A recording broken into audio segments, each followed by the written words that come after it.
Hello, my name is Griff. I do book reviews and post them here on YouTube. Thank you for your attention and your time. I know I've been out for a little bit. I haven't done many book reviews.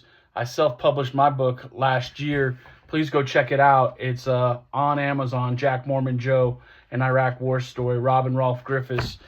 Thank you for all the support. Sold about 40 of those on Amazon last year, so we got to pump those numbers up. Those are rookie numbers. Thank y'all for the support. Uh, Also, yeah, have not been doing book reviews here on my YouTube channel I started doing it. It was fun. My daughter and we started it, and it just kind of took a backseat to, my day job, my writing, me being a husband, a father, and just an all-around lousy friend.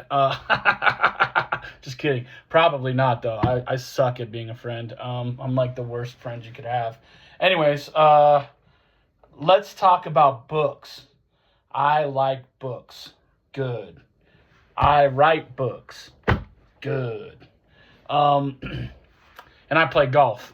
And yeah, you might see a little update on Griff. Might be looking at another surgery on the left arm for 2026. We'll see. Got a doctor's appointment coming up soon. I do want to make a video about what I learned in 2025. And I know I'm saying a lot. And I did put out a post about what I learned in 2025 and kind of how it relates to mortality and death and memento mori is what all the cool kids are saying. And I like that what I posted. So go check it out. It has some relevant video clips and pictures of my 2025. My wife said you should do the pictures in your YouTube videos, and I would if I had the software and the hardware to support such an endeavor. I'm still just an amateur with a day job and lots of other things going on in my life. So please do go support Jack Mormon Joe. Please read my war story. I hope you enjoy reading it. It's good. It's very good. And leave a review on Amazon if you read it and you liked it. Or if you didn't like it, leave a review of that either way as well. So the title of this video that I'm going to make is There's Nothing New Under the Sun. And it's because I'm going to talk about a book that I just recently finished, like this morning, called The Giant Killer. And it's about a Vietnam veteran. And it is tragic. It is hard. It hurts for me as someone who wants Vietnam veterans to be honored and live peacefully in kind of a better environment than what this man had to suffer. And so we're going to get right into that. And then I'm going to also talk about my 2025 recap. And I'm going to let you know what I'll be doing for 2026 a little bit. So let's just dive right into it. The Giant Killer is a biography about Captain Richard Flannery, who was a decorated Vietnam Green Beret from Massachusetts. He was also a dwarf. So he's been called spook, assassin, dope smuggler, dwarf. But who was he really? Asked too many questions, said Flattery, and it could be bad for your career and dangerous to my health. 8 hours later, he was dead. So this is a very well-written book. It's not written by Flattery himself. And I guess I can go ahead and give you the spoilers here. This man is hit by a car when he was a homeless veteran in essentially Miami-Dade County, Florida. And so there's a lot in this book that is just, it's hard. It wrenches at your gut when you read about how this man's life ended and who he was. He was legitimately a war hero and a dwarf who overcome his dwarfism to be a fucking straight up badass, and then kind of just got the shitty end of the stick from America. And so some of you veterans might know this trope as well, right? Just it sucks. He was just in the suck. I can't remember the trope now. Damn it! Oh, I suck. Okay. Big green weenie. Flannery just definitely got the big green weenie, and that's a little too glib for this story because He was a war hero who passed away. 4'9", 97 pounds, recipient of a Silver Star, 2 Bronze Hearts, and 2 Purple Hearts. 2 Bronze Stars and 2 Purple Hearts, 2 Bronze Hearts. What the fuck am I talking about, dude? Bronze Hearts? You think I would know what a fuck... Oh, my... Sometimes, man. Sometimes with myself, I'm just like, you're disgusted. Why would you even make a video? No one's going to want to listen to you rant, you stupid shit. Anyways, that's neither here nor there. Read The Giant Killer. Read about Richard Flannery. Let me share some stuff that isn't about it. So the writer does a very good job, and this writer is David A. Zuka, or Yzuka. You can see his name's right here, and he is a police detective, and he writes about his friend who he met in Miami-Dade County, and just some of it is it tells a very good descriptive story of the combat that Captain Flannery participated in Southeast Asia. So this chapter, Charlie Don't Like Visitors. The 8,000 meter long village bisected a river known as the Viet Cong Stronghold.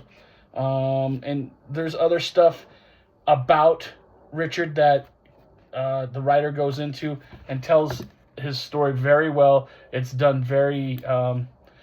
it has a lot of class in how it's done, but it also has kind of like some tropes in it too as well that are just like, are we really going to go there? And like it quotes Rambo in one part, but it's a very well written book. One interesting thing that y'all might want to take note of is here in chapter 3. The title of the chapter is called A Man Called Griff. Okay, he ain't talking about me, but it is a man called Griff in this book, which when I was reading this, I was just like, but it's talking about Captain Flannery's essentially criminal charges and the things that happened when he got out of the Army around Fayetteville, North Carolina, around 1984. There is a documentary done about this veteran as well by the same writer of this book. I have not seen it. In full disclosure, I probably won't. There is also there's well-known documentation of incidents with Green Berets and Vietnam veterans especially, and committing criminal activity around Fayetteville and Fort Bragg, North Carolina. It's out there. You can look it up yourself. In the early 1980s, it might have had something to do with like cocaine, weapons, and cartels. I don't know. It might be in this book as well, so read it and find out for yourself. We're going to fast forward through the spooky spy, you get charged with felonies now stuff. You read that on your own. The Vietnam stuff is very good. Captain Flannery is a fucking hero. And now I'm going to fast forward to the parts of where this police officer found this homeless veteran and started telling his story, which I love. I'm totally about people telling their story. And so there's some parts that I've highlighted here. One part here is on page 196 where Captain Flannery, who is now a homeless veteran, and he's telling this police detective his story. He says, and I quote, no, they want to destroy me, make me look like I'm crazy. So he's talking, the police detective's like, why don't these 3-letter agencies that you're talking about that want you, that conspired against you, why don't they just kill you? And he's saying they don't want to kill him. They want to destroy him and make him look crazy. And one other part I highlighted on that page is, the pen is mightier than the sword type shit. Of course, I gravitate to that. Chef kisses to the writer here. If he's making that up, that's a little bit, you're putting words in this guy's mouth. But okay. And he's talking about they keep discrediting him. That's why the VA always denies his benefits, is what Captain Flannery is talking about.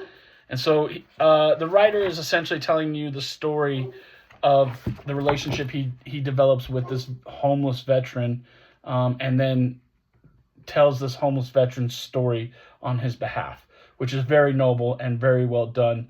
Not to spoil it, Captain Flannery is killed in a car accident, and I'm just going to quote the writer here because I think he puts it very good.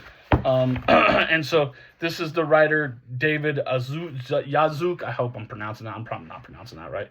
And he's talking about when he the night before he found Richard's body, he took a picture of Richard Flannery, Captain Flannery. After 20 years of police work and constantly being around people who have already passed or being with them at the exact moment they pass away, I can honestly say I've never seen any proof of the afterlife or ghosts or anything that pertains to the supernatural. That image of the ray of light inside the picture I took of Richard is just something I can't explain.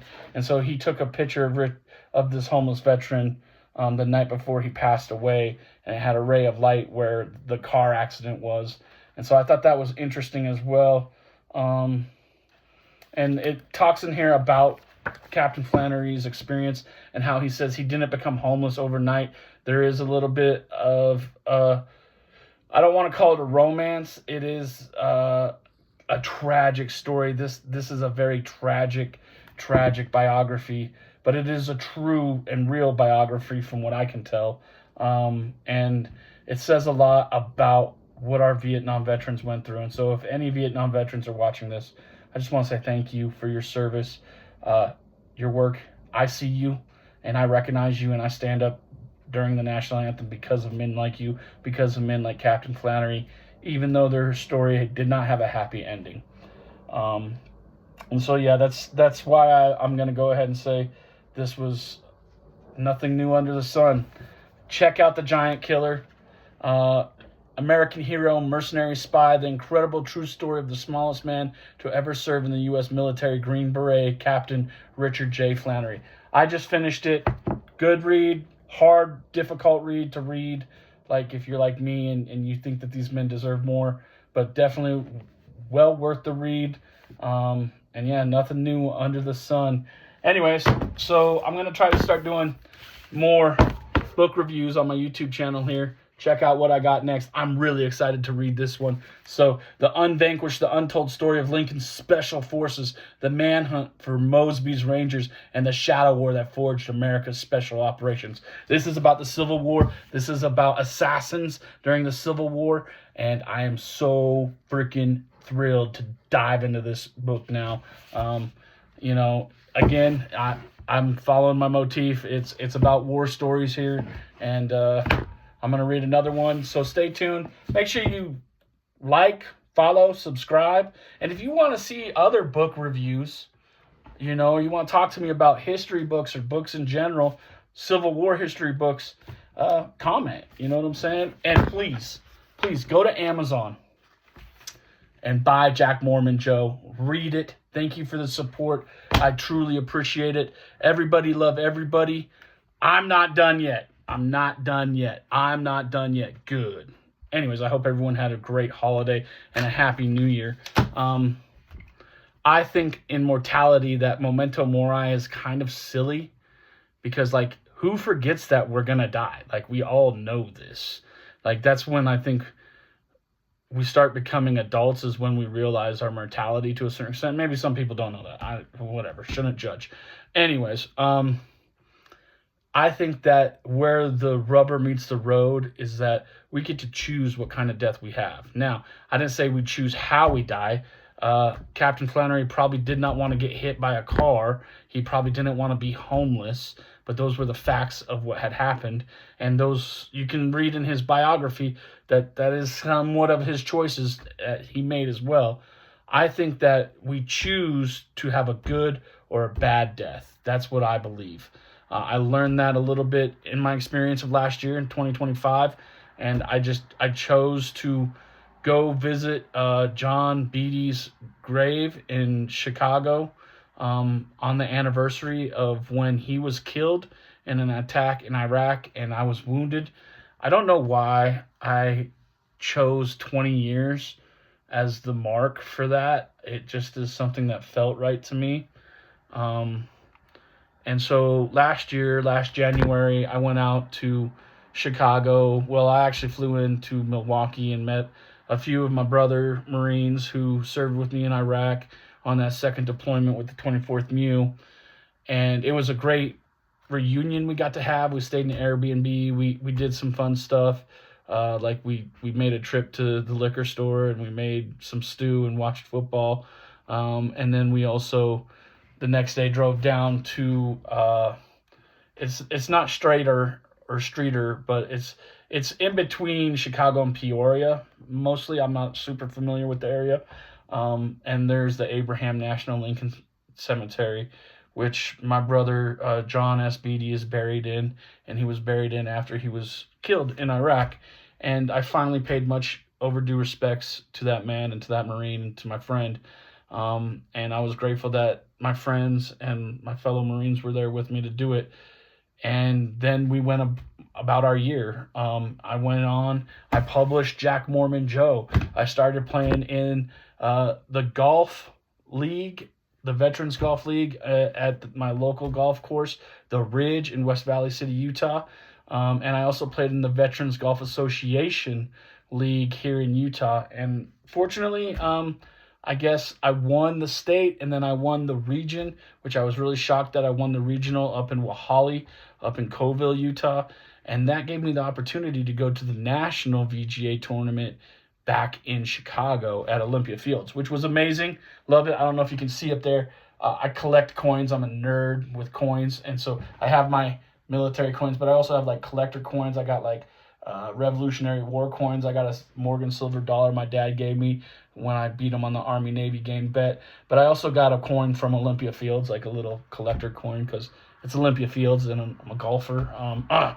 Anyways, so where Olympia Fields is compared to the Abraham National Lincoln Cemetery is very close. And my brother from another mother, Matt, big shout out to you, dude. He came out and hooked me up, and we drove back over, and I got to visit John again in October, just organically. And so I don't know everything there is to know about death and mortality and the afterlife and all of that. And I probably am not humble enough to even tell you this stuff, but there is an afterlife. There is a Holy Spirit, in my opinion. I'm a Christian. I read the Bible and I say my Bible prayers, my Baptist, back row Baptist Bible prayers. And there is more to it than we think and that we know.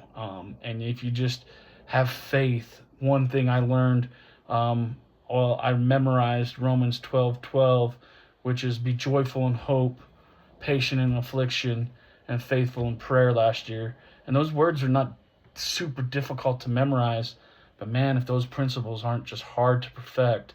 And so I'm just so grateful that I got to play in a golf tournament. I got to go visit my brother's grave twice last year, once planned, once unplanned. And I think that I'm choosing to have a good death. Don't know when it's going to be. Don't know how it's going to be. But my death will empower the people who love me the most. And that's what I mean. You can choose a bad death that hurts the people that love you the most.